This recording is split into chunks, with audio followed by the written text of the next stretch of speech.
Selamat pagi Bu Adi dan teman-teman. Kami dari kelompok 3 akan mempresentasikan tugas kami yaitu dari chapter 11 dengan materi non-current liabilities. Namun sebelumnya kami akan memperkenalkan diri masing-masing. Nama saya Gabriela Tabita Nahusona dengan NIM 2024-710. Nama saya Melisa Armani, NIM 2024-7005. Nama saya Shalom Metania Parede dengan NIM 2024-7006. Nama saya Lakezia dengan NIM 2024-713. Nama saya Adristi Dwi Ramadhanti dengan NIM 2024-70117.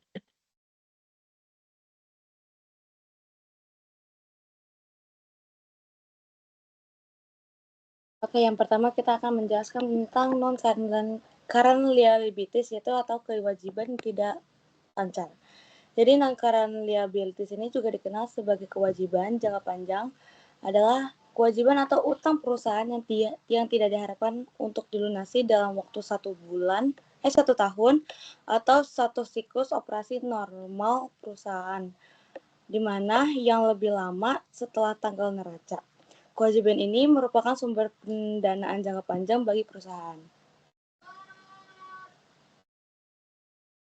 Selanjutnya. Dan di sini ada juga karakteristik non-current liabilities. Yang pertama adalah jangka waktu panjang. Jangka waktu panjang itu adalah memiliki jatuh tempo lebih dari 1 tahun. Yang kedua, sumber pendanaan jangka panjang digunakan untuk membiayai investasi jangka panjang seperti pembelian aset tetap, ekspansi, atau penelitian dan pengembangan. Yang ketiga, mempengaruhi solvabilitas, yaitu tingkat non-current liabilities yang tinggi dapat mempengaruhi kemampuan perusahaan untuk memenuhi kewajiban jangka panjang yang disebut solvabilitas. Yang keempat, membutuhkan pengelolaan yang cermat. Perusahaan perlu mengelola kewajiban jangka panjang dengan hati-hati untuk memastikan kemampuan untuk membayar pokok dan bunga yang di masa depan.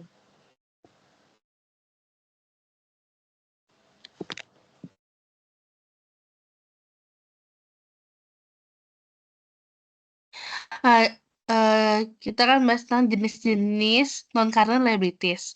Yang pertama itu ada utang jangka panjang. Utang yang dengan jatuh tempo lebih dari 1 tahun, contohnya itu ada bank loss, pinjaman bank jangka panjang.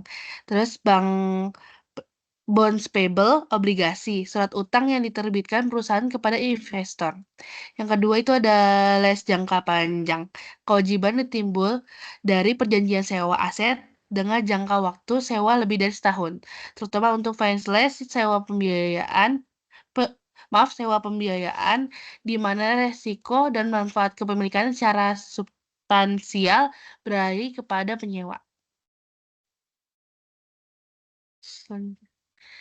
Kewajiban imbalan kerja jangka panjang, long time and lovely benefit obligasi, kewajiban pensiun, kewajiban perusahaan untuk pembayaran manfaat pensiun pada karyawan setelah mereka pensiun.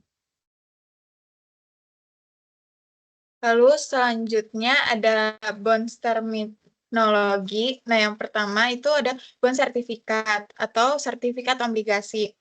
Adalah dokumen fisik atau elektronik yang menjadi bukti kepemilikan atas suatu obligasi. Sertifikat ini berisi informasi penting seperti nilai nominal, tingkat bunga atau kupon, tanggal jatuh tempo, dan hak-hak pemegang obligasi. Nah, yang pertama itu terdiri dari face value atau nilai pokok bonds. Nah, yang kedua itu ada maturity date atau tanggal jatuh tempo. Yang ketiga itu ada contractual interest rate atau tingkat suku bunga yang digunakan untuk menentukan bunga yang dibayar tunai atau disebut stated rate. Nah, untuk selanjutnya itu ada accounting for bond transaction. Nah, yang pertama itu ada perusahaan mencatat transaksi obligasi ketika yang pertama itu ada penerbitan atau menjual, serta menebus atau membeli kembali obligasi. Yang kedua itu pemegang obligasi mengonversi obligasi menjadi saham biasa. Nah, lalu ada obligasi dapat diterbitkan sebesar nilai. Yang pertama itu face value atau nilai nominal bonds. Yang kedua itu ada di bawah face value atau disebut diskon. Yang ketiga itu ada di atas face value atau premium.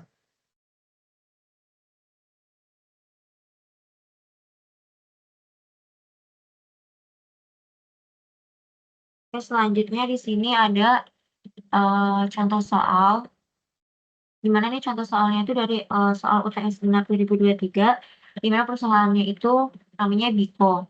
Nah, di sini tuh diketahuin face value-nya itu 800.000. Jadi bonds payable-nya ini tuh obligasinya itu diterbitinnya itu pada 1 Juli 2023. Nah, Biko-nya ini punya face value-nya itu $800.000. Terus coupon rate-nya itu 10% dan maturity date-nya itu 3 tahun atau 3 year. Nah, di sini ada present value-nya itu $760.661. Di mana market rate-nya itu sebesar 12%. Nah, di sini tuh dibayarnya itu per semi annually atau 6 bulan sekali pada tanggal 1 Januari dan 1 Juli.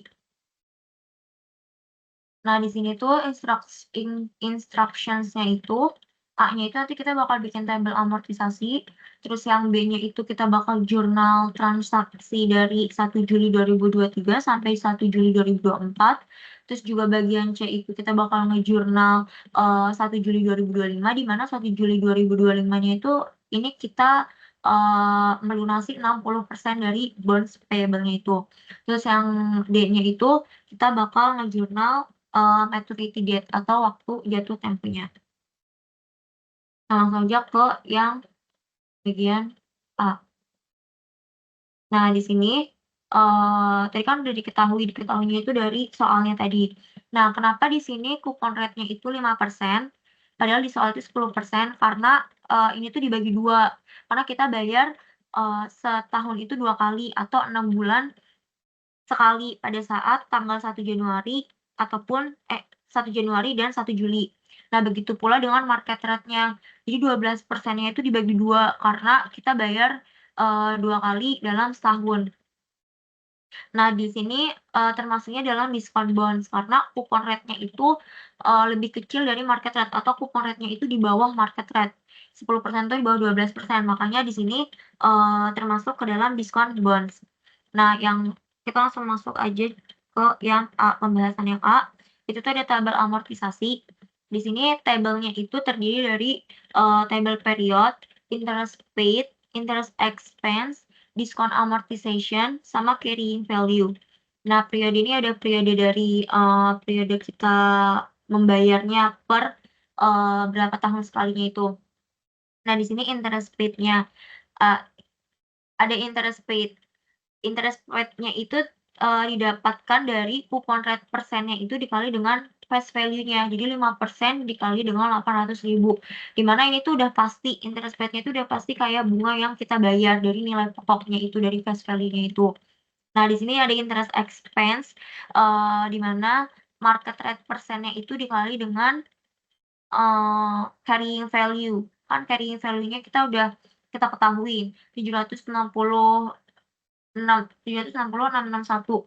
Nah, itu nanti dikalikan dengan market rate-nya. Market rate persennya itu 6%. Jadi 6%-nya itu dikali dengan 760.661. Nah, itu nanti ketemu. Nah, di sini perbedaannya itu adalah kalau misalnya diskon bonds itu akan terus bertambah interest expense-nya. Maka di sini dari 45 akan terus bertambah ke 47 karena dia menggunakan diskon bonds. Tapi kalau misalnya kita mendapatkan premium bonds, itu nanti interest expense-nya itu akan menurun seiring dengan periode-periode selanjutnya. Jadi kayak mengurangi, kalau premium itu mengurangi, kalau misalnya diskon itu menambah. Nah, di sini ada tabel diskon amortization-nya, itu paid dikurang dengan expense.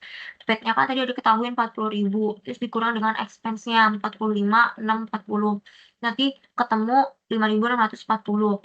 Nah, carrying value-nya itu 760 carrying value awal atau 760.661-nya itu ditambah dengan 5.640 karena ini diskon menggunakan diskon bonds. Kalau misalnya kita memakai premium bonds itu carrying value-nya itu bakal dikurang dengan premium amortisasinya.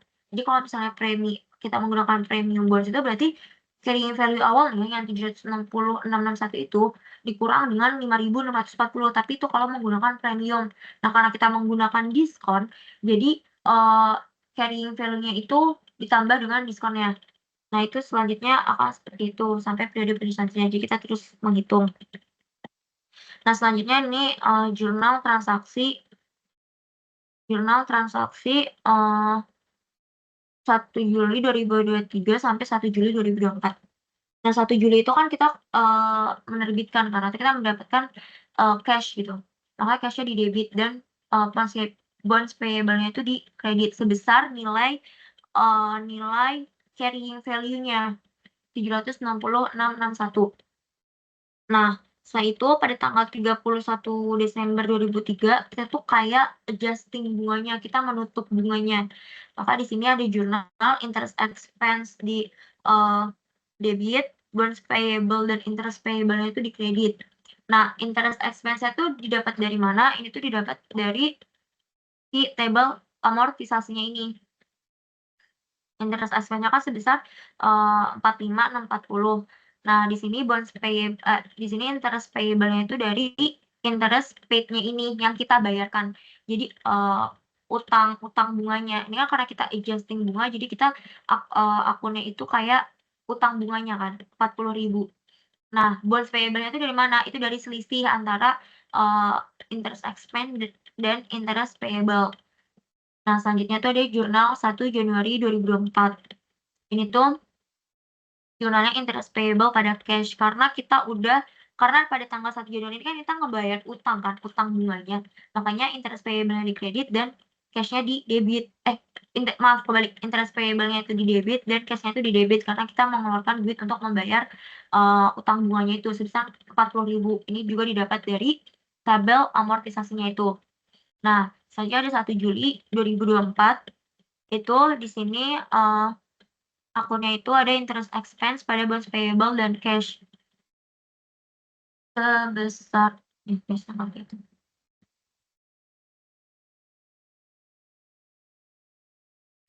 Jadi kita tuh di sini karena kan tadi kan semi annually ya, jadi bayarnya itu setiap 1 Januari dan 1 Juli. Nah, jadi kita tuh di sini mencatat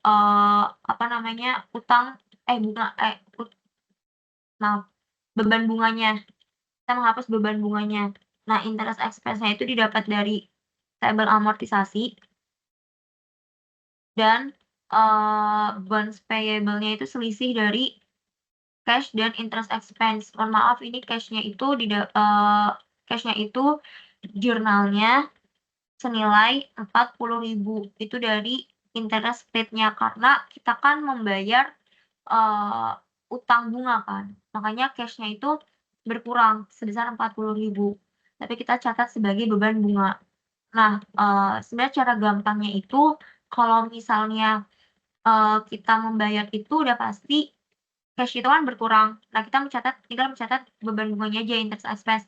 Tapi kalau misalnya pada periode adjusting di mana akhir tahun itu tuh udah pasti kita mencatatnya tuh bukan cash tapi interest payable karena kita tuh masih ada utang yang belum dibayarkan. Karena dibayarnya itu masih di tahun depan atau udah ganti periode tahun gitu.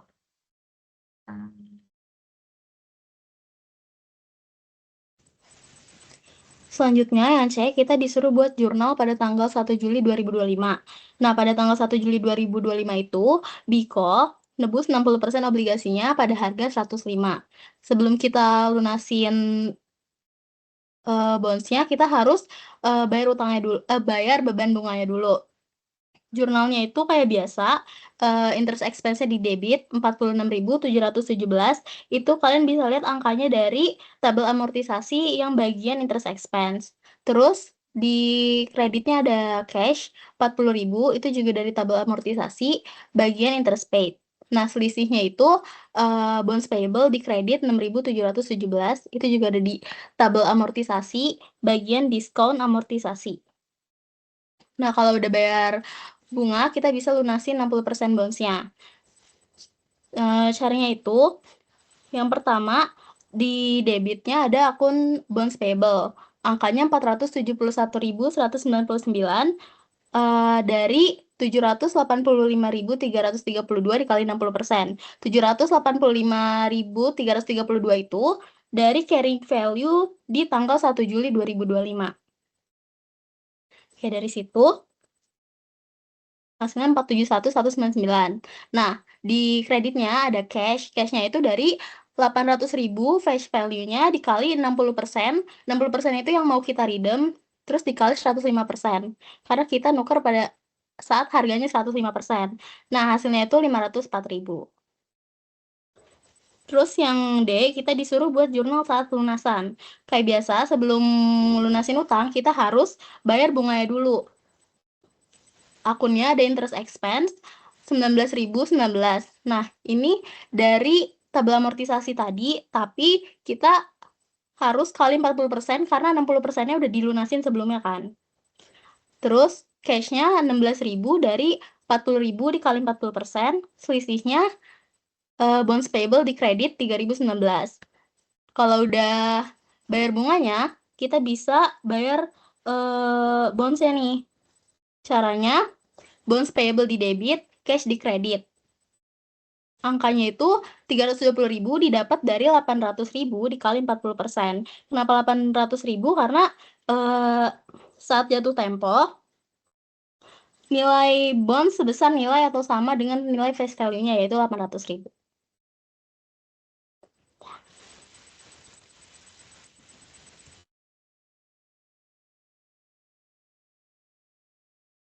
Sekian video presentasi dari kelompok kami. Mohon maaf bila ada salah kata maupun materi yang disampaikan.